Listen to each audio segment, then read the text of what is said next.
Mi gente, you already know who it is. It's the radioactive pop with Danny Limelight, the United Wrestling Network World Heavyweight Champion. And make sure you tune into the Alliance blog every week. You heard it here first. Straight from Pop. They want NWA? Let's give them NWA. Who are those guys? And then there's the other guys. We're the other guys. We're the guys nobody ever bets on. The following program is intended for mature audiences. Ladies and gentlemen, welcome to the show. It's time for the Other Alliance Guys podcast with your hosts, Tim, Dave, and Jeremy. Good morning, good afternoon, or good evening, depending on where you are. And what can we tell you? We are 2/3 of the Other Alliance Guys. We're just waiting for our boy Jeremy to show up. He'll be along shortly and be giving us some of the championship wrestling from Jeremy's best UWN matches of the week. But I am joined right now by my good friend and broadcast tag team partner, Dave Scooby. How are you doing, buddy? Doing well. Good. Ready for the week to be done, but doing well. Did somebody get fired from AEW or something? I heard something about that once. Oh yeah, I think so. I don't know. Yeah. We are 100%, well, 99% now punk talk free on this broadcast. Other than to say he's not coming to the NWA, guys. Stop talking about it. What do you think, Dave? Where do you think he's going to end up? Think he's going to the E? Who knows? I mean, for all I care, I mean, he could go back. I mean, the WWE and Endeavor UFC merged.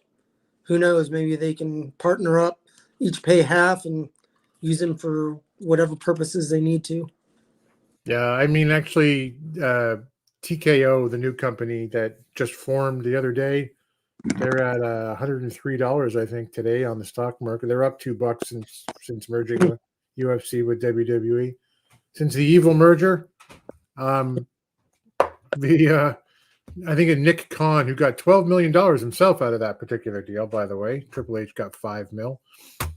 I think I read McMahon got 27. Don't quote me on that particular one, though. And also 16% of the non-TKO stock is Vince McMahon's. So, and he's also the executive chairman of TKO that controls 51%. So, I thought he was done, but who knows? Yeah, he runs that company. He is the chairman. Yeah. What was I going to say though? I mean, Nick Khan said, he was asked, "You guys interested?" And he basically, in a very nice business-like way, kind of said today or yesterday, "No, not really." Like we can go get the tweet at some point and put it up on the Alliance blog page or something, but didn't seem like they were too interested, which is kind of shocking to me. But that's enough punk talk for the day. We don't need any punk talk. What do we got in the chat? I don't see Willie Bowen yet right now, but he was here earlier. He left a Tyrus joke that has since evaporated into the ether about whether or not Tyrus is gone. He's still got friends because what he is attracts a lot of flies. Wow. Jeremy, who's coming in a little bit, asked that if you don't mind, if you're so inclined, if you could like, share, and with your friends, and give the old thumbs up. Media Mike is in the house. There's a lot of stuff in the chat here. Here you go. The charger? It's upstairs. Okay. Yeah. I love you. Thanks. I love you too. It's live radio, folks. It's live radio. What was I saying? What was I just talking about before I was completely distracted? Boy, this is going to go over. Hi, Mrs. Wood. Yeah, that was Mrs. Wood.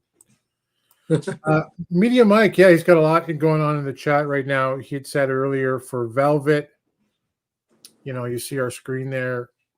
Actually, the way we're positioned, it looks like Rest in Peace Velvet, but it's not. It's Rest in Peace Velvet After Dark. He had said, thank God, thank Jesus, Mary, Joseph, and their brother George that she's gone. Good riddance, Velvet. May you suck another company dry. He's talking dollars. Yeah. Um, I never really had anything personal against Velvet. It's just she was a name from Billy's past in TNA that was brought in, but I mean, she never really clicked with me. yeah. Maybe if she was able to wrestle or act as a manager and be like, I can't wrestle anymore, so I'm going to manage someone, and it's the Beautiful People version 2 or something to that effect. Yeah. But she never really seemed to click with whatever was going on. Her being a wrestler or a former wrestler, you know what the moves are. Tim jumps in and he'll make mention of, oh, this move does this, or this aggravates the neck, or the reason they do this is because of this. Right. And that's why having someone who has wrestled be on the announce team is helpful, because, I mean, Joe does the call of what's happening in the ring, but to my knowledge, he's never been in the ring besides when he got in the ring to propose to his fiance. He knows the moves, but he doesn't know how the moves feel. Right. And as a wrestler, I mean, Velvet, I've watched her wrestle, her and Angelina Love. They were a kick-ass team. Sure. But it never seemed to translate vocally. Her telling what the move is, or how this happens, or what happens, or how you can avoid that move next time, or whatever. So I don't know. I mean, I'm just like, happy trails. Hope you find what you like. Yeah. You know, and I think at least Mike in the chat feels that the same way. To your point, it was about it not being the right fit. You can't put somebody with her, you know, her character background is she's a heel. Mm-hmm. Her deal is that she's beautiful people, you know, and she would have been excellent in, I think, in a role where she was managing a tag team like Blunt Force Trauma. Oh, Or yeah. like, and that's a homage to Woman doing it for that. There goes one of the cats. Just a circus around here today. There goes the other one. Or, you know, as a backstage interviewer, but with that sharp kind of nasty, you know, persona that she could bring out. Or, you know, she could have, if they had worked it right, she could have managed Pretty Empowered. They could have been the new Beautiful People, right? You know? Yep. So, I mean, I don't know, but they didn't, and she wasn't great in the announced position. I'll let you read Mike's comments in the chat for most of them. Mike says she wasn't interested in commentating, really. I don't know a lot about what she was interested in behind the scenes. Oh, he's coming hard on you, Scoob. Looks like you ate 200 edibles and a hooker took your wallet. Ooh. It's been a rough day. Give the guy a break. Well, what happened? I lost internet for a second.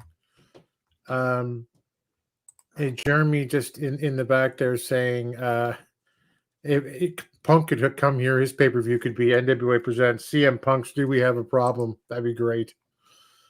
Anyway, hopefully I got up what you were looking for, Mike. J. Cal, I feel Velvet got better on commentary, but was never really good. I agree. Yeah, Scooby knows you love him. That's funny. Sam Retro's here. Alliance fans, what's happening? What's happening, Retro? Thanks for dropping in, buddy. According to Mike, Velvet had been told 10 million times she had to get better, but she's gone, which means no more Velvet After Dark, which makes us very, very happy. And that's kind of our topic for today, is who's gone from the NWA that we'd like to see return at Sawin, I want to pronounce it, and beyond, and just be in the NWA. And I have a long list of names, Scooby, but I'm going to let you go first. And if you had some off the top of your head of people you'd like to see at this coming pay-per-view, or you'd like to see in the NWA, just overall. And you guys in the chat, start spitting them out on your own, please.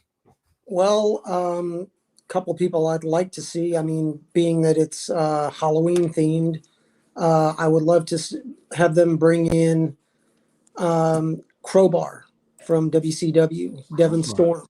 He's still wrestling. He can still go. I think he would fit in well with Father James Mitchell. Right. How old is Crowbar now? He's got to be my age. Got to be your age. Yeah, he's right around 50, I believe. But I mean, he still goes. He's a some kind of doctor. I don't know if he is. I'm not sure if he's like a chiropractic doctor or just works on massage. But he does have his degree. He does that during the week, and on the weekends, at least twice a month, he's wrestling somewhere. I wouldn't mind seeing maybe JTG back, because the run he was given, I really didn't click with it. The man can wrestle. Give him a chance at going after the national title. If anything, he knows how to wrestle, and he can help the younger talent. Right. Doing so. He was just never used correctly, in my opinion, in the NWA. Yeah, I would agree. He's on my list. Hey, James Bell is here. Said Galli actually trained and wrestled in the LA area. I didn't know that. Wow. Never heard of that. A lot of names going up. James Storm's on my list too. Yep. Jay Cloud said Crystal Rose. I don't know that I'm familiar with the in-ring work. So listen, I'll throw out. Let me throw out 10 top names I could think of that I think are easy fits, and then a couple of also rans. Like, would like to see these people, but if I had my choice, they'd be like 11 to 20. And then I'll throw out a few for you guys, especially you, Dave. A few. Would you risk some money on this person? So here's the men first. Top ones for me: Calvin Tankman. Yeah. He's over in MLW. You saw him recently. You and Jay saw him over in not St. Louis, right next door to St. Louis. Well, basically St. Louis, right? No, you didn't. You guys went to what am I saying? You saw him in Calvin Tankman fight. Was it St. Louis? I guess it was. St. Louis, yep. Yeah. All right. Just a big bruiser of a man, built not unlike a Willie Mack, and yeah, he was at MLW. Jay was saying, so he'd be at the top of my list. I'm just doing them alphabetically. I'd like to see the Pope return. Now I don't know what his relationship is with. We'll get to this one, Willie. What his relationship with the NWA is now, but on the Pope's podcast, he does introduce himself in his preamble as your former NWA World's Television Champion. So there you go. I'd love to see the Pope. I know he's in the UWN right now, and hopefully destined for the highest, positions there. Flip Gordon's a no-brainer for me. Every time he comes in, we all get excited, and he never seems to stick. I'd love to see Flip. Sam's has Enzo, also on my list. But what do you think of Fuego del Sol? I mean, he can wrestle. I mean, if they're not going to bring in other AAA talent, bring him in. The only thing I see, it's not really a problem, but there's just so many masked wrestlers already Right. that if there was maybe a few less masks, I don't know.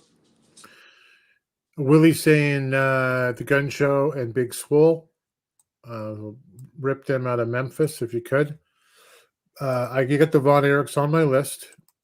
Charlie, I left off my top 10. I did have Fuego, though. I think he's exciting. JTG, Ross and Marshall Von Erich, Rhett Titus. Where's Rhett? Can we just keep Rhett, please? Someone lock Rhett Titus up. Yeah. Just what a talent. Just going back to the chat because there's a whole bunch of stuff going on here right now. Lance Archer. I just saw Lance Archer in Memphis. Kento, All Japan. What do you think, Dave? I mean, Forbidden Door, I mean, why not? I mean, open up. If you find out a wrestler is coming to the United States for a 2 or 3 month run and you're doing tapings or a pay-per-view, try and book them. Yeah. And it's not the way it used to be where it's territories and you don't cross the line, or things happening in Texas they don't know about in Tennessee. It's right. I mean, if you can grab somebody for 1 or 2 shows, MLW has done that quite a bit. I mean, Suzuki's coming October 14th. Exciting. And I'm just like, I was stoked. And then did you see who he's actually wrestling? I did. He is wrestling Fatu. And I'm just like, that's just it. The name of the pay-per-view is Slaughterhouse. It's October 14th, MLW. And I mean, it's one of these things of, I'm going and seeing these wrestlers that you normally can't see. And even if you can see them on TV, seeing them live, it's just a lot of it just blows my mind. It's just it's one of these things of see your heroes live, and if you can meet them and get an autograph or a picture, do it, because you never know what's going to happen. Absolutely. And the Murder Grandpa's 55 now and won't be wrestling too much longer, I would imagine. But yeah, that'll be fun to see. A lot of guys are saying the female talent. I'll get to that in a sec, and I absolutely agree with the names and matches you're throwing around. I'll pull them up. Mike had said Damian Wayne. My understanding, just from talking to those in the know, is that that's not something you're likely to ever see. I also had Rodney Mack, Royce Isaacs, who I haven't seen really in a while. I think he's doing like New Japan Strong or something. Yeah. And Slice Boogie, he is stepped into one of the highest spots in the UWN right now. He is totally transformed. Yeah, he looks fantastic. Yeah, he really does. And the entire bodega, I would love to see in the NWA as well. So that was kind of my top 10. If you discounted my 11th, which is a wrestler I would like to see return to the NWA in a spot, because I believe that the NWA can be a place where people like your Tessa Blanchards can rehab their careers, so to speak. And his career since leaving the NWA hasn't really exploded, perhaps in the way that he'd hoped it was. And I'm not talking about James Storm. I'd like to see Nick Aldis come back. And I'm sure everyone's going to start throwing rocks at, and nothing is sacred in pro wrestling. Yep. And Bret Hart went back to WWE out of all things, right? I mean, yep. Forget the screw job. He said on more than one occasion that they killed his brother. Yeah. So So there you go. We don't have to get into that one. Some of the also rans for me. I wouldn't mind seeing the Beer City Bruiser again. Yeah. I would like to see someday, if he can stick for a while, the return of Harry Smith. And obviously James Storm. I know Willie out there is a big fan of Laredo Kid. Mance Warner. I know a lot of these names are just kind of sort of at this same level right now from MLW or UWN that could easily slide over. Where's Matt Cross these days? Is he in New Japan Strong? I'm not sure. I'd like to see him come back. And Matt's one of those guys that he can wrestle just about any type of style, but to help put over the junior heavyweights, you need somebody that's experienced. He has somewhat of a name, but he's not one of those. He's not like a Rey Mysterio junior heavyweight that they pushed him to the moon. And if you say Rey Mysterio, people know him. You may not know who Matt Cross is, but he's a terrific wrestler. And I think he would just bolster and make the junior heavyweights look even better. The stuff he does in the ring against any type of wrestler is just amazing. For sure. Sam Retro says the Dawsons. I mean, Yep. I feel like I might be throwing it back to 2019 or something with all of these 2019 names, but I agree. I want to see the Dawsons come back. That'd be great. Mike Modest, too small of a guy to be a big name. A couple of those names, would you take a risk? Don't judge me for throwing the name out. If you were a businessman here, would you take the risk with your money? Would you take a risk on, if it even is a risk, on Marty Scurll? What do you think, Dave?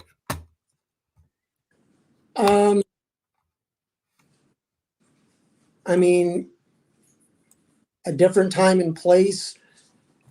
What he was, I guess, accused of or proven that he was guilty of, it was in another country where the age is different, I guess.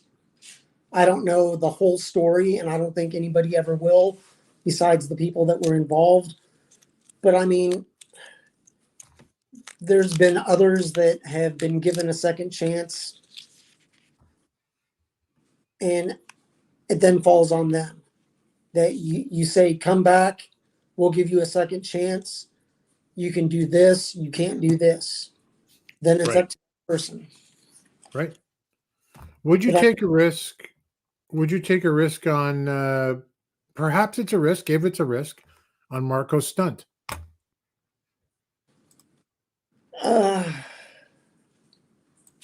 We already have a Marco Stunt. We do have a Marco Stunt, yes. We have a Rolando. Yeah. Nothing against him. I mean, I'm just a fan. But more power to him if he's an undersized wrestler and he can still go in the ring. Cool. But I think there's a time and place for all these different types of wrestlers. And we already have someone that, quote unquote, fits into that category. What about Enzo, or whatever he's called now, number one or something? I don't know. I mean, he can talk a blue streak a mile long. It's one of these things. He can wrestle up to a point, but if you brought him in and made him a spokesperson for a group of guys that they're good, but they can't get their point across vocally, I'd say bring him in. The real one, right? I would actually agree. Yeah. You know, and he can be a physical presence to some degree in his manager, like the way Jamie Stanley is, although Jamie Stanley's a full-size human being. Mike says Enzo brings money wherever he's booked. James Bell says, never, never, never, ever, never let the tarnished treasure return. That's I think we know where he falls on the Aldous fence. Yeah, people go near him talking about Real One, just a terrible name, but anyway, to hear him on a mic, not just wrestle. To your point, okay. There's been a lot of the women names in the chat. Here's some of my actually I'll do some of the ones that are here because some of them have already preempted me. Jake House said Crystal Rose. Willie said Jordan Grace. There's been a couple of people. Mike and Retro said Tessa. They take the risk. What did Mike say here? But Tessa, yes, it has to happen. It's such a shame that one of the best talents, male or female, can't wrestle in a real promotion. Tasha Steeles, ODB, Allison K, Viperous, Ruby Rays. So to add to some of that list, here was my list. Jordan Grace, I'd like to see Marty Bell come back full time. Because I think that Marty is someone that you can use ideally outside the hex as a singles talent that is like TV. Like Marty never got her push as a singles partner. She was like Allison's tag team partner. That was her deal. Oh, apparently Crystal Rose was a joke. I'm saying, I don't know who that is. Egg on my face. So I think she's got a lot to offer, and I'd like to see her at the TV title level. What do you think about Marty Bell? I think there's a lot more potential there, that the story has only started with her.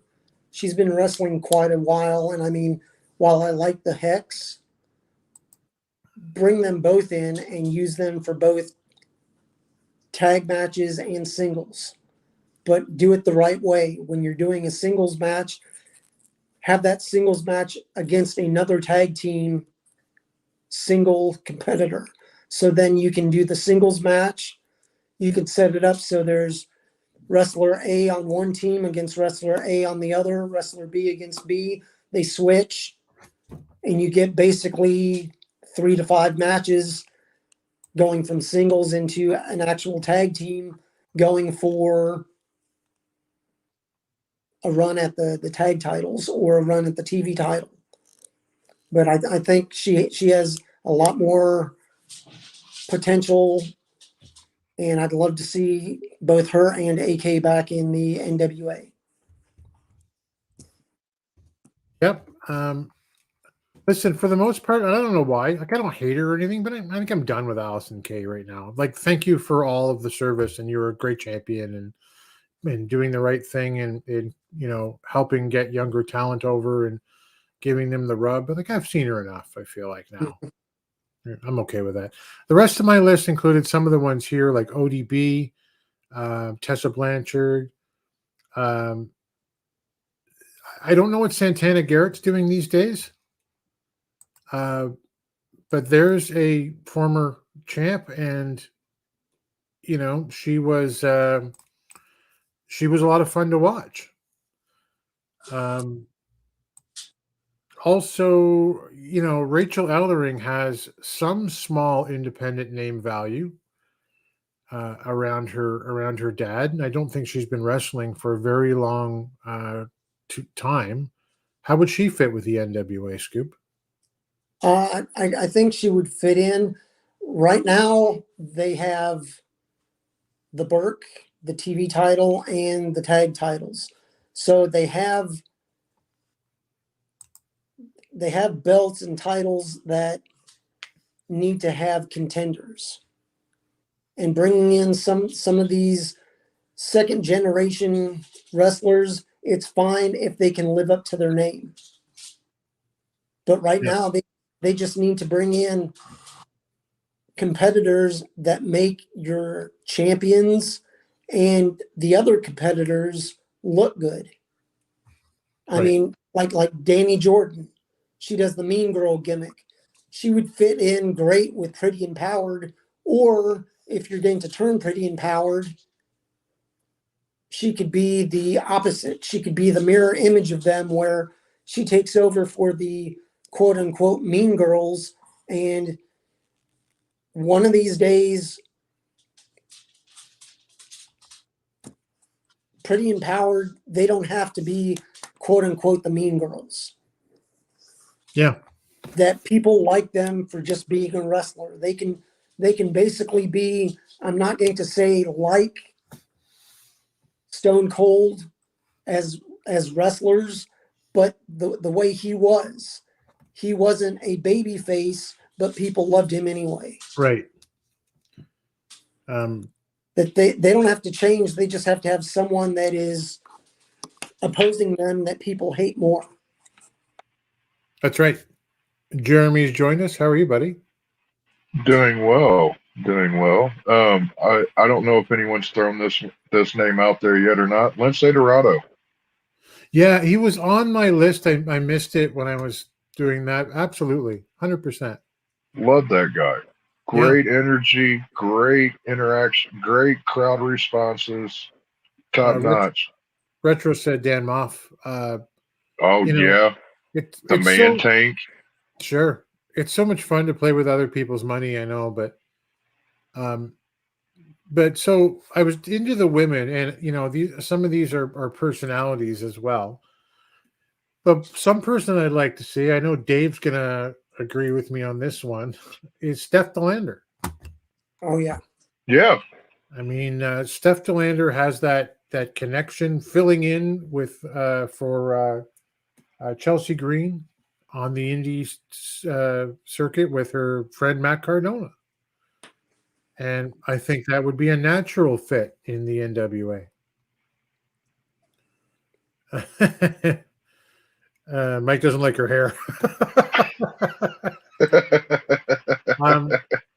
That's a big bitch. My two, would you take a would you take a chance on these two? Would you take a chance on Ivelisse, who's been out of circulation really in the I'm going to go like this, the mainstream for a couple years, since the whole Thunder Rosa thing and beyond. There's been a couple of events. Actually, I think one was with Tessa Blanchard, now that I think back, but would you take a chance on her? What do you guys think? You both would? Yeah. I mean, she's an experienced wrestler, but I'm not sure if I'd be willing to put the risk out there of having her wrestle some of our current talent. Maybe if you would, I mean, it all depends on how the other ladies in the locker room would feel about it. Yeah. Retro says bring her in.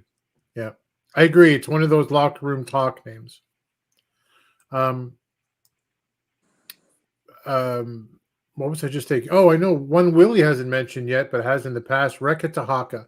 Look, I'm not saying that she's God's gift to wrestling. She's been wrestling like 4 or 5 years, maybe. But she looks the shit. And they're like I was saying to you before the show, Scoob, like I think there's a massive upside if you get enough time with him in Blake Troop, in training that guy. I think there's a massive upside in someone like Reka. What do you think? Reka. I mean, I'm for bringing in anybody that's willing to work, and the NWA is an elevator. It's for people on the way up and people on the way down. But it's one of these things of, if you're willing to give somebody a chance, it's up to them to prove their worth. Yeah. And if you bring somebody in you bring in somebody like Tessa, she'd have to prove her worth, but I'm not going to just throw the work on her. Right. She'd have to prove herself. And it's one of these things of, I mean, Tahaka, I mean, if you haven't watched any of her matches, I mean, she can go. It's just finding the right style of wrestler to put into the NWA. The NWA, it's about tradition and legacy, but it's also modern day. That you're not going to go in there if they want to do flips and some of that stuff. Hey, if they're willing to risk their body for it, you better have somebody in there that can either deal with that type of wrestling or knows how to work with somebody of that style. Just like, I mean, like Jack Cartwheel. Yeah. Love seeing him. Would love to see him come back. But I mean, until the next time, let's rotate some people in and out. I mean, right now on WoW, if you watch that, I mean, Ruby Reyes is contracted to WoW. But if Ruby Reyes is actually talking about retiring, I'd love to see her come in. She's a girl with good size.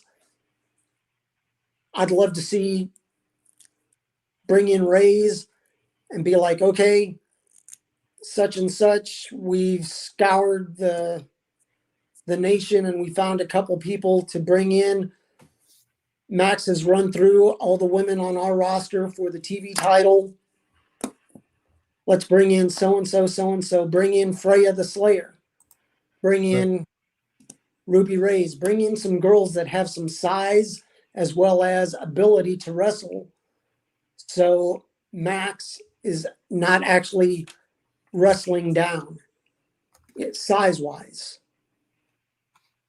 Yeah. And it's one of these things of they're out there. You just have to look for availability.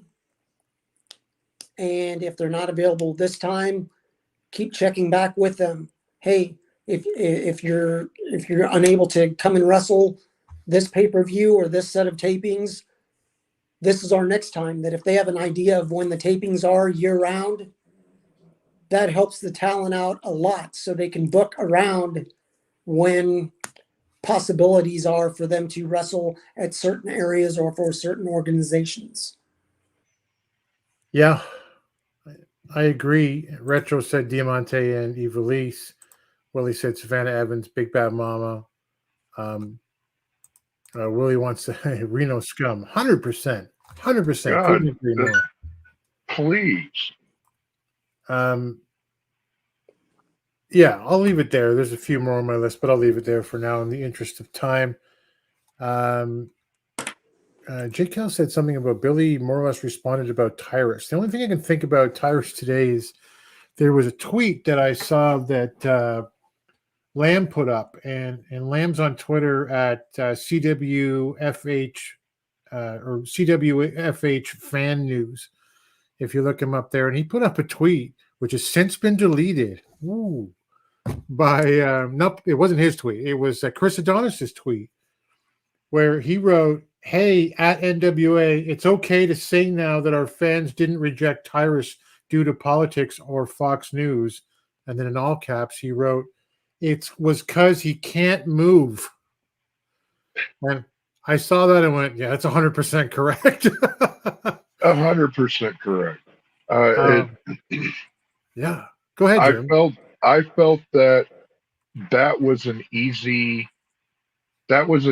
out for him, a way to justify without saying, "Dude, you can't move. I can't move. You can't move." You know, oh, they don't like him because of his politics. I could care less about his politics. He was a wrestler long before he got on Fox News. That's how I knew of him. And that's all I cared about whenever he was in that ring. Can you still do this job? No, you fucking couldn't. Right. Yeah. I mean, I kind of wondered how much of this is really just a work. Like we saw Genocide jump out afterwards and go, to Adonis, basically, how can you run down somebody and like one of your peers out here for the public? And, basically you should be ashamed of yourself. And I haven't seen any, it's hard to see responses to a tweet that no longer exists, but But as part of the moments from Power that we got uh, this week, one of the segments we saw around this particular subject was supposed to be an EC3 and Tom Latimer promo, or at least it was presented to us uh, as that. And then EC3, I thought, had a pretty good, pretty serious promo about wanting to, saying to Tom, we all know what you're going to do with that title. Let's get to it. And before he can open his mouth, here comes the brick house. And she jumps in. And what came out of her mouth was as close to a reality show driven style diatribe as the NWA's ever presented us. She said, first of all, you smell like Dookie. Like you could wash your clothes. Everyone thinks you stink. And he was just standing there with his belt going, yep. She said, you're only here to EC3 because you're poolside with the boss man politicking for 2 hours. And you've been doing that since the Dixie days, haven't you, Ethan? And you can hear the crowd just react, just like, oh! And then she said, you think it's difficult to beat Tyrus? Newsflash, Gags the Gimp can beat Tyrus.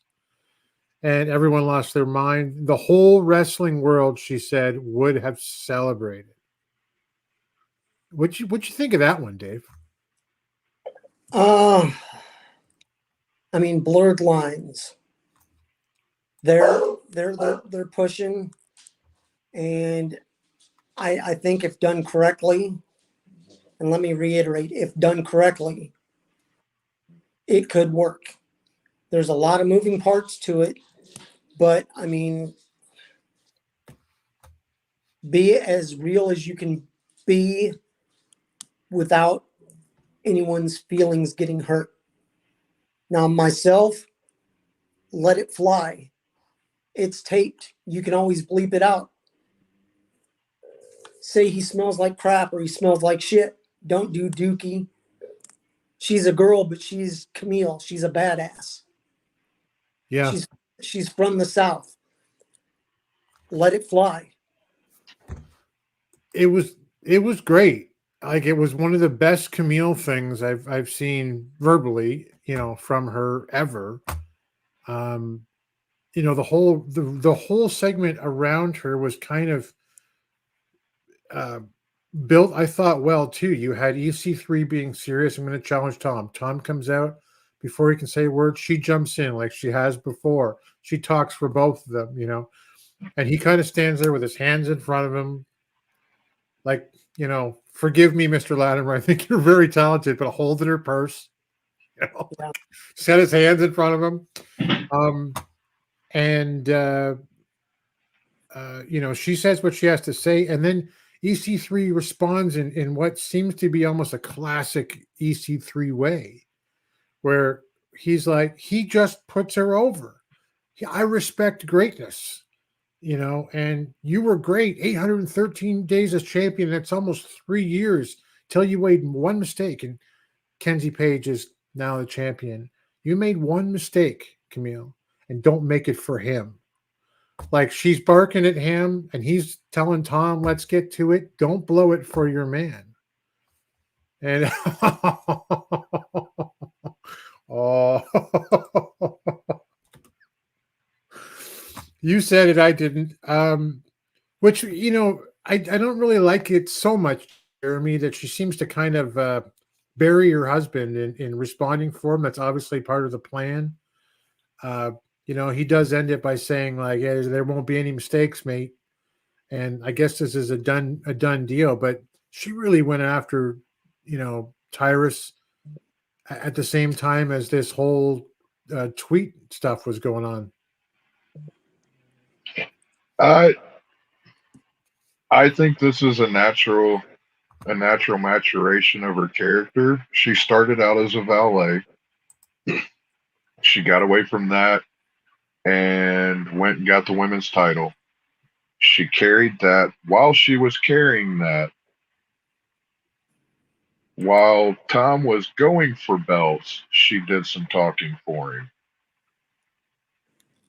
Yeah. And now she's doing it for him again. And like Dave said, there's a lot of moving parts to this, but if they play it out right, it'll be spectacular. It'll be something that we'll be talking about for years to come. She cuts a better promo than Tom ever could. Nothing against Latimer, but talking's not really his strong suit. Right. You know, the man sounds great when he does talk, but he's more of an action guy. Right. So for this, if she wasn't so good, I'd say it'd be bad for him. But Yeah. she's firing on all cylinders whenever she opens her mouth for that mic. To the level of her ability. Like, I don't think she's necessarily a great promo, but she brings an authenticity in the fire that she has. Like, you could see a 6 foot tall, 5'11", whatever she is, woman standing there going like, you think you're the man because you beat that guy? That guy sucks. Like, Yeah. I'm a professional athlete, Yeah. I mean, I thought it was just an interesting thing. There were a lot of great promos. That's all I wanted to talk about for Power today. And obviously, the OG Alliance guys will talk about Power tomorrow night at 8 p.m. Eastern. There was a mixed reaction in the Discord to the Southern Sixes promo, guys. I loved it. I thought it was great. You had these 3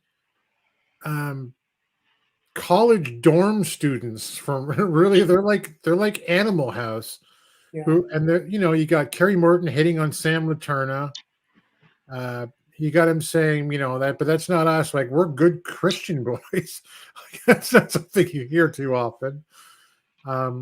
You had Alex Taylor saying, a couple things about a quote on integrity, and then like a funny bit about, I don't think that was Steve Gaines. I think that was, Steve Gaines. And then, talking about at the end how, basically don't mind us. We just want to watch the world burn, which I think is a great line.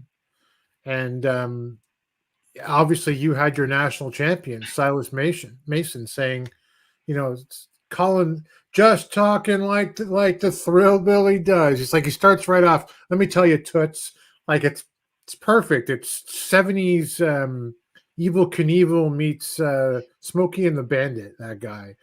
And it's such a throwback, but it's so refreshing at the same time. And whoever came up with the phrase Mount Thrillimanjaro, that guy deserves a raise. That's very funny. And the whole bit, like I'll take anybody in this company on a thrill ride, even you, Sam, and I'm in room 300 and whatever, if you want to find out after the show. And they just seem like 3 idiots who are going to, like they say, cause the world to burn. Dave, what do you think of this? I thought this was their best mutual promo overall. I know I'm in the minority. I watched it a couple times. First, I was like, man, it's a little sloppy. But then I'm like, well, maybe it's one of these things of, we're a group of guys, we think alike, so we quote unquote share a brain. We have the same thought process. So we're going to talk over each other. We're going to stumble over things because we finish each other's sentences. That it's one of these that, like you said, it's almost a frat boy mentality that, hey, all for one and one for all. We speak for each other because we all have the same mentality. So we know what the other one is thinking before they even have a chance to say it. I still think it's one of these things that I would have had if Ricky's going to be involved with the Southern Six. I would have had him come out and go, okay, guys, settle down. We got some talking to do, and then lead them off. whereas they just left. But I think it was all good interaction, and it's building up what the Southern Six is. Right. I That we're agree. all boys having a good old time. Join us if you'd like. Mike says, Jeremy, when the six are on as a whole, Silas is going first is a charisma vacuum for the others. Kerry then tries too hard to try and convey his promo as a showman. The other guy's dead weight. I don't agree. What do you think?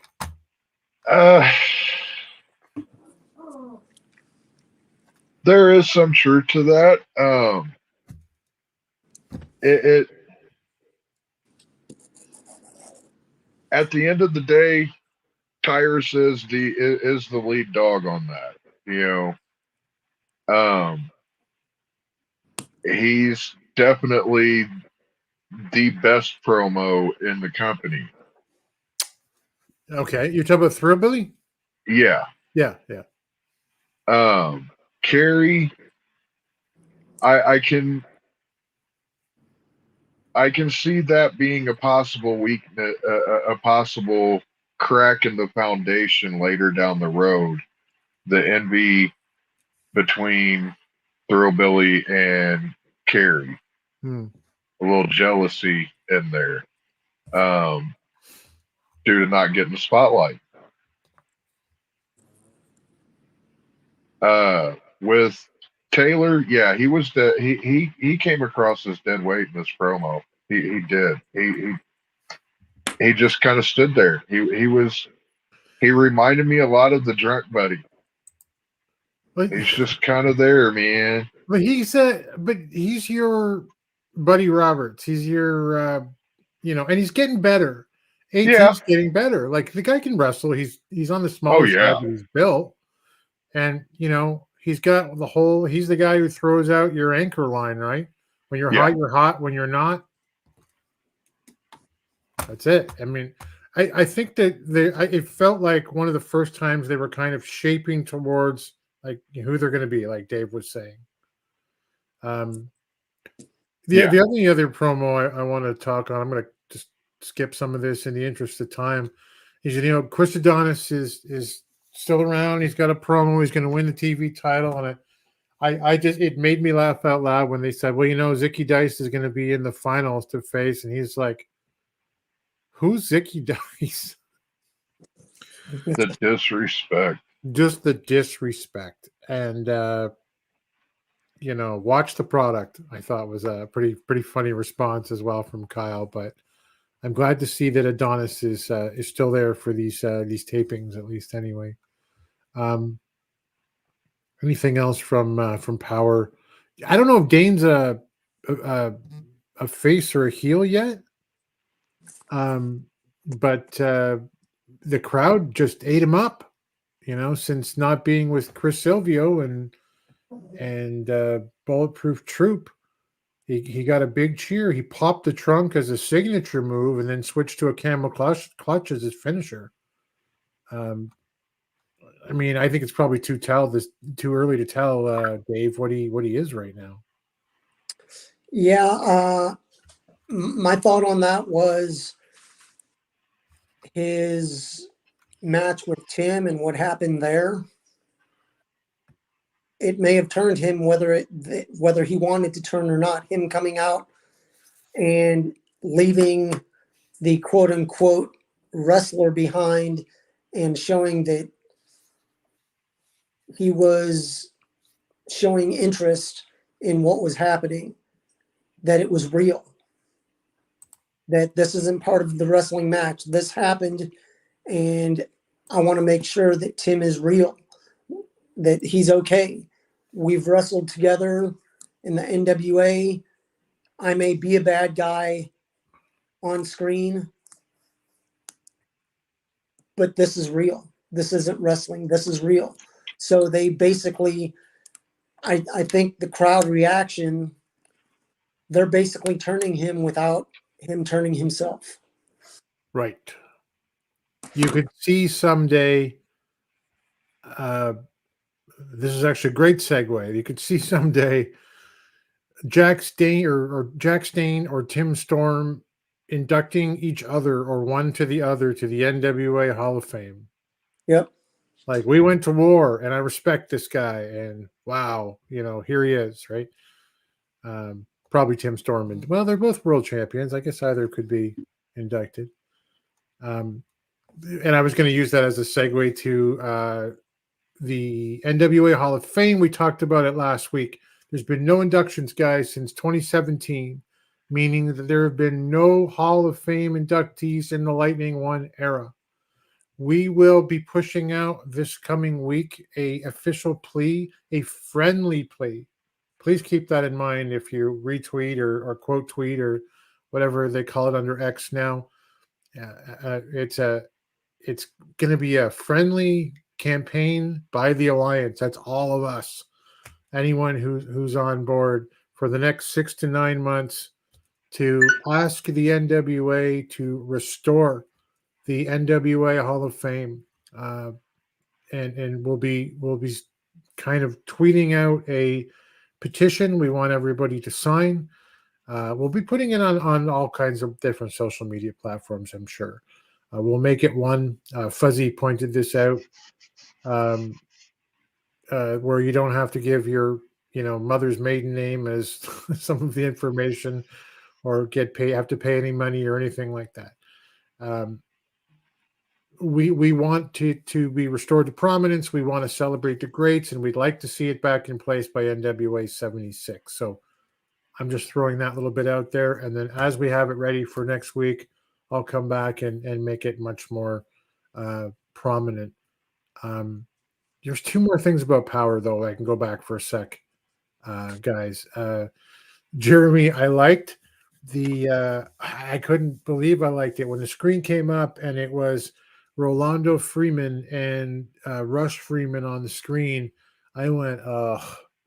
And by the end of it, I didn't hate it. And Rush got himself some screen time. What did you think? Anytime that Rush can get on the TV, I think it's a good thing. If they'd let him talk, from what I've seen of his writing and stuff, like whenever he was doing the daily My Big Brother things, right? Let the man talk more. Let him write people's promos if need be. But I didn't hate this, and I was surprised as well. It was Rolando, and I was just like, really? And like I like you, by the end of it, I was like, okay, cool. Now, what do you think, Dave? Were you pleasantly surprised by it at all? I was. I mean, they did the Spectaculars thing and the Brady Pierce turn and all that. If it doesn't work, it doesn't work. Try something else. Rolando has been used and used and used. Use him to get other people over if need be. If not, just don't use him at all. Right. Rush has the almost, I'm not going to say simpleton, but he has the almost of feel sorry for me. So then he's going to take that of, I'm going to prove to you guys that I can do this. You guys have put me in a tag team. You've had me deal with my bigger brother. I'm going to do this by myself and make it a motivational thing of maybe somebody takes him under his wing and helps him move to the next level, but only in backstage or coming out to maybe urge him on, walk him out to the ring, and then head to the back. It's not a manager. It's almost like back when WWF did the Nexus thing where you had your pro and you had your newbie. Right. Not saying he's a newbie, but if somebody is able to take him under the wing and help him improve without putting him down, go for it. It's a great underdog story. It is, and what would make me laugh? This is solely just as an internet mark. If you follow the social media in many different capacities around Rush, if they made him a fixer. Oh, bro. If you follow Rush on Twitter, he's like, I hate the fixers, but the fixers suck.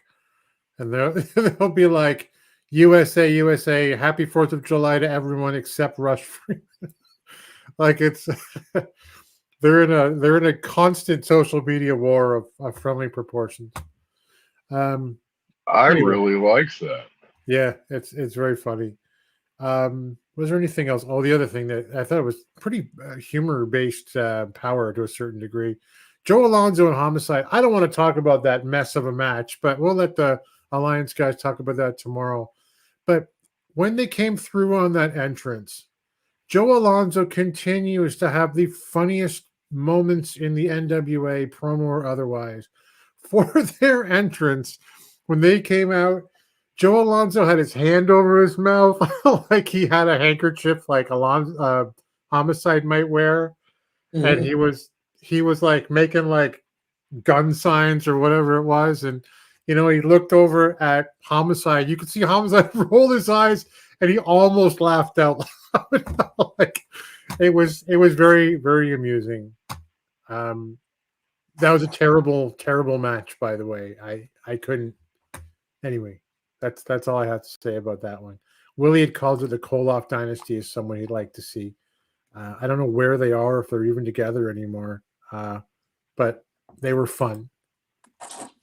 All right, we talked about the NWA, talked about the promos. Okay.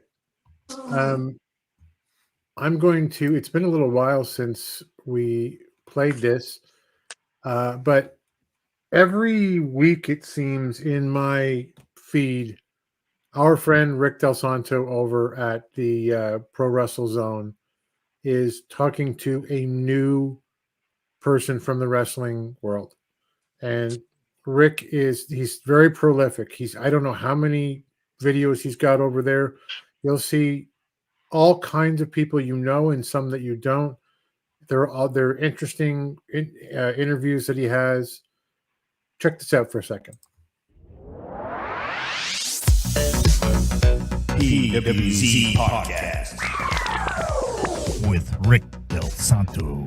For all your wrestling reviews, interviews, and news, Rick covers the United Wrestling Network, the NWA, and the Northeast region of the United States independent scene. PWZ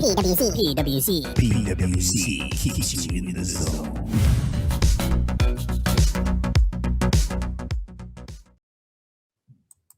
With that, we ask you, as Jeremy put it, if you're so inclined, if you wouldn't mind liking and subscribing and sharing the podcast. It helps grow the Alliance.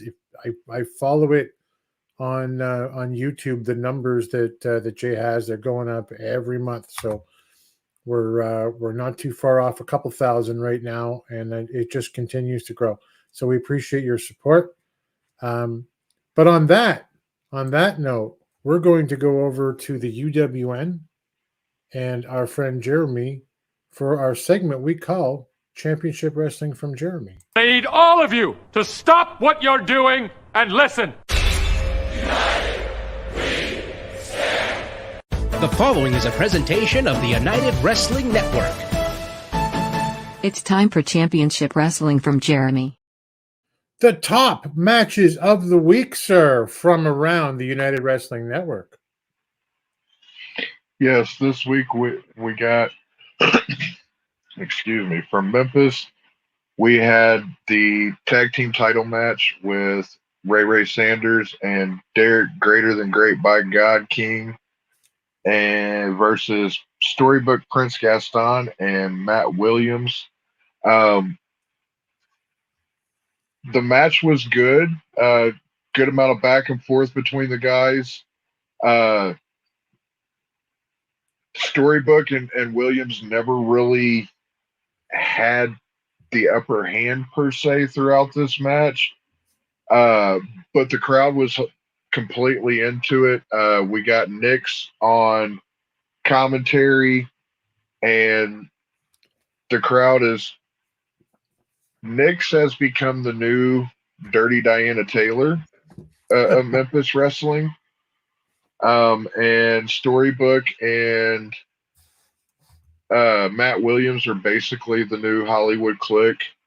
Van Vicious and Colton Cage whenever they were together. So love to see that hatred towards those two. Very well played. Those three actually very well placed.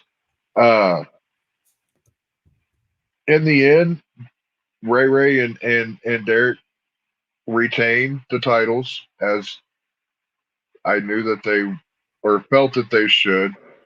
Good match overall between them. Then we go to Derby City Wrestling, and we had BHK Kevin Martinson versus Aaron Williams. Right. And this was another one that just, if you're not watching the UWM product, go watch it. Make it a priority, part of your schedule every week. What Marquez is doing over there is fantastic. These two put on a great match. Good back and forth. I honestly felt that Williams could have won at any point. BHK ended up winning this. I'd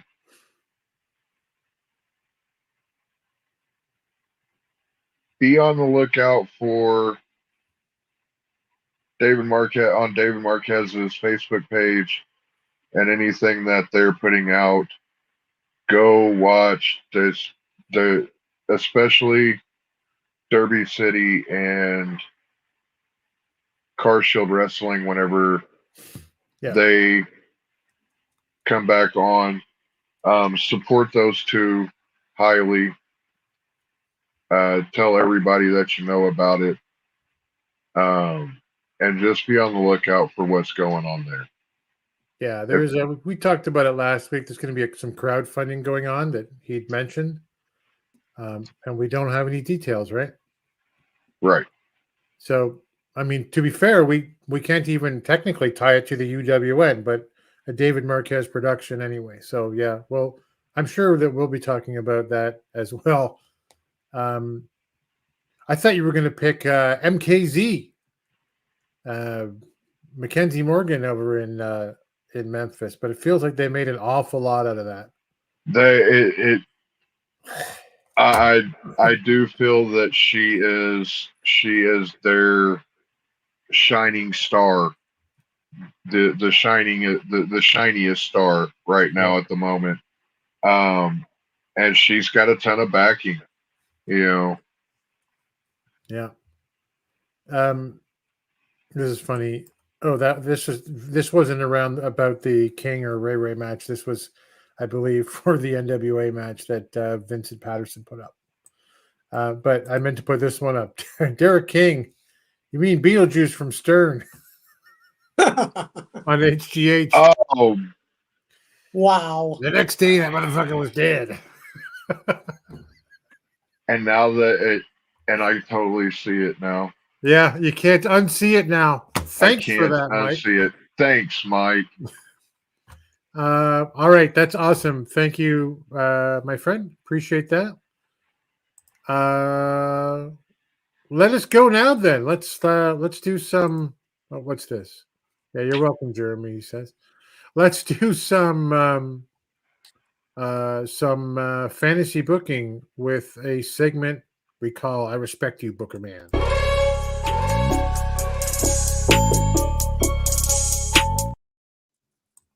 Well, Mr. Scooby, we've had some changes in the announce booth at Power.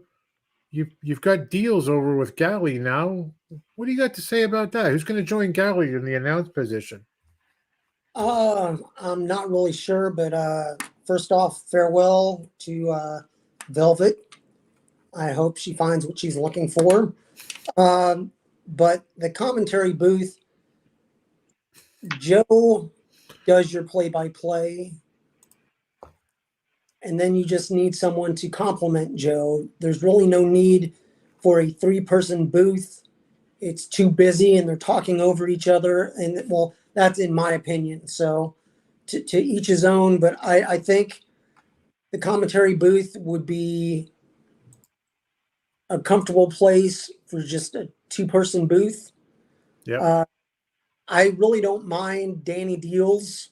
There's some people that I've seen, they're like, well, he's not wearing the blazer. He's not this. Well, Danny Dealz is Danny Dealz. He's a character. That's right. Dealz is Dealz. He's a cool guy. Once you get to know him, he speaks his mind. And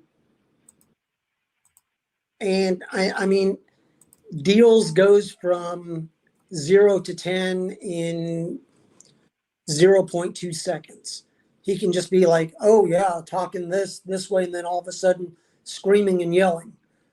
That's what you need. You need somebody that can respond and bring you in to the wrestling match.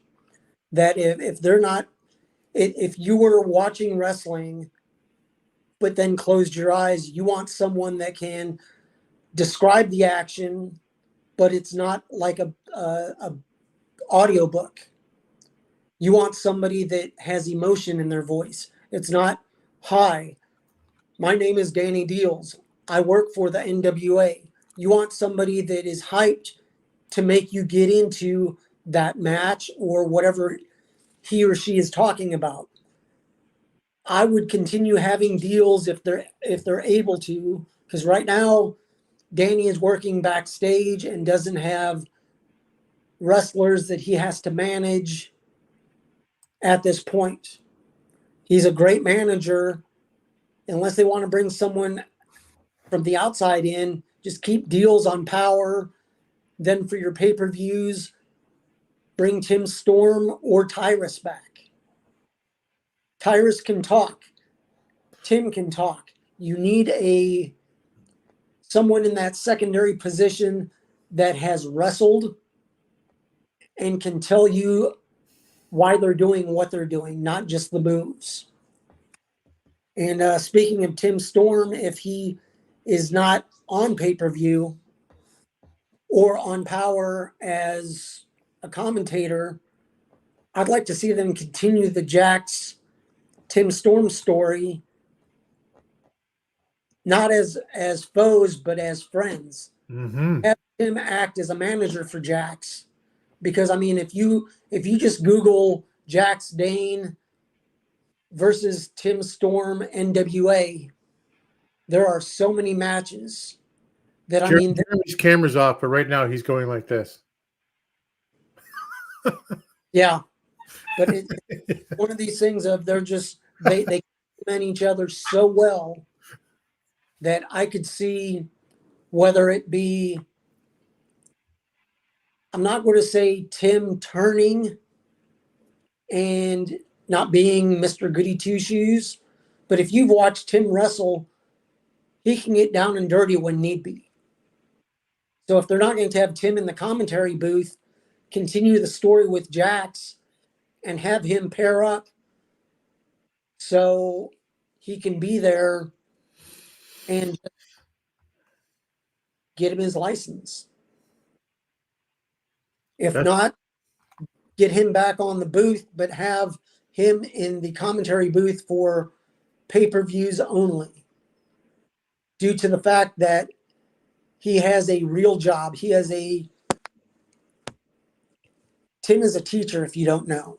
Right. So whenever he is not at a taping, it's due to the fact that he's a teacher in real life and he can't just up and leave his class, especially this last one being the week they started school down in Texas. Right. Plus his injury in the ring. It's one of those things of I'm getting comfortable with seeing Tim at the pay-per-views, but not so much on Power. And Danny is a change of taste. It's something different. It's like I've said, wrestling is a buffet. You take what you like and you leave the rest. But every once in a while, you got to try something new. If you like it, cool. If not, move on to something else. But while they have him there, I really don't think there's a need to bring someone from the outside in. You already have somebody that has vested interest in making the NWA succeed. And this is just another way for Danny to sell you on what's happening in the ring, the wrestlers. Hey, he can mention that, oh, Ziggy Dice is back. He's going to be in the TV tournament, and he has a brand new T-shirt available at the National Wrestling Alliance in the NWA shop. Check it out. He's been in the business long enough. He knows how far to go, when to stop, and what needs to happen to tell a story. So, I mean, me personally, I would just keep it a 2-person booth, have Joe and Dealz for now. If Dealz decides to step back and they bring someone else in, that's cool. But you always have Danny Dealz as a backup. And I mean, I've enjoyed the last couple episodes of Power with Danny on it. And it's just, it's something different. And I enjoy seeing that and hearing it. That's awesome. And there is a flavor when Dealz is there and I'm not trying to compare the two, just there's a similarity between Dealz and Bobby Heenan being in the booth, right? Like everyone remembers Gorilla going like, "Would you stop?" Yeah. And there's been those moments with Dealz when he'll say something. Yeah, Mike has an axe to grind with the NWA merch people. And I think this is impersonation. Hi, my name is Danny Dealz, and if you order from the NWA, pay $10 for shipping. My shop is 3 hours from your home. Sorry, but I'll send it first class, so it takes 8 days and send it in a garbage bag with a label. But he is a good pitch guy. I did have one more thing. Yes. That I was looking back at when they did Boca versus the World. What was your opinion of Val Capone? Oh, look, I have one match of experience with Val Capone in the BRCW NWA card. Thought she was great. That's one of those things that if she's able to come in either for a pay-per-view to make it special or for tapings, it's something different. You can either go with somebody that knows the wrestlers or go with a former wrestler. Now, if Tyrus is going to stick around, it'd be beneficial. He can speak on his experience. But if the NWA wants you to, I'm not going to say forget about Tyrus, but put Tyrus in the backseat for a moment, just so he's not taking up the spotlight of the people that need it. Your commentary team should consist of people that can tell a story, but don't take away from what's actually happening. But I mean, there's several different people that they could bring in, but I think right now, just use what you have until it's actually a change is needed. Well, I think you're on to something, Dave. What do you think, Jeremy? I love all of it. Yeah, I could see Dealz doing the modern day equivalent of like, look at Marty Jannetty trying to cowardly, escape through that glass in the barbershop. Right? Yeah. That's a lot of fun. All right, that's it. Thank you, Dave. Appreciate it. Thank you. That's it, and that's all. Is there any comments left that we didn't miss? No, Mike hates Danny Dealz. I don't know if he hates Danny Dealz, but he He's not a fan of the NWA, the way the NWA does the merch right now. So listen, let's get out of here. Let's talk about where they can find you on social media, Jeremy. You can find me over on the Elon app at HJWOTS. Find me on YouTube at Worm5559. You can find me on Threads and Blue Sky at Championship Wrestling Jeremy. I promise you after the show I will update it. That's okay. Those apps are probably already dead. Yeah. I Threads, I get no traction on Threads. Dave, how about you? They can find me at Dave Scooby on the app formerly known as Twitter. Also on Instagram at Dave Scooby and TikTok at Dave Scooby, the #1. I am at the Alliance Gold on all of the social media platforms that I can stomach in one day. Most importantly, JCal and the Alliance, www.alliance-wrestling.com. I think I might have forgotten to say it at the top of the show, actually. Your #1 source for news and information around the National Wrestling Alliance. And at the Alliance blog on all of your different social media platforms. Those guys, JCal, DKM, and Jaden will be here tomorrow night, 8 p.m. Eastern, 5 p.m. Pacific for the Alliance Guys podcast. They'll run through those matches of power. They talk. He's read something I haven't read. They'll talk about all of the things NWA related, past and present. Don't forget on Tuesdays for the pre-party. I gotta see what it is. The pre-party, 5 p.m. Eastern, 2 p.m. Pacific.